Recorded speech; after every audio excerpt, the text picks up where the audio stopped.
Vozni park vozil, ki so vključena v mariborski mestni promet, je za 2 dni bogatejši za prototip hibridnega avtobusa, ki bo mogoče že čez leto ali dve stalno prevozno sredstvo v javnem prometu. We are very happy to show this bus. This is a prototype. This is the latest technology to lower our environmental footprint for the future. So this is the latest, and we are very proud to show now in Maribor. This could be the future for Slovenia to have. To je hibridno vozilo na kombiniran pogon, torej dizel in pa elektrika. Danes bo vozilo tukaj po Mariboru, torej potniki bojo lahko sami preizkusili oziroma videli prednosti tega vozila, predvsem verjetno, kar se tiče hrupa, Veolia pa kot uporabnik, rečemo, skupaj z mestno občino Maribor, bojo pa verjetno prišli do rezultata zmanjšane porabe in posledično pol tudi zmanjšane emisije v ozračje, kar je zdaj v tem trenutku zelo vroča tema. Kakšen je interes mestne občine Maribor, da se zamenjajo mestni avtobusi z okolju prijaznejšimi?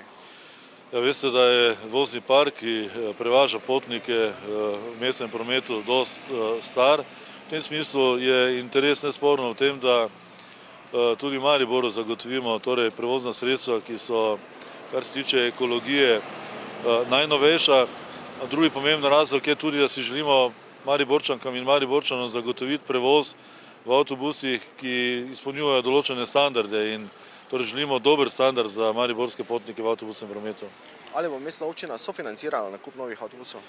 Ja, veste, da je to stvar razpisa in pa dodelitve koncesijske pogodbe, ampak praviloma je mestna občina lastnik avtobusov, ki sodelujejo v mestnem prometu in to je stvar dogovora s koncesionarjem. Kdaj približno lahko pričakujemo okolju prijaznejše avtobuse?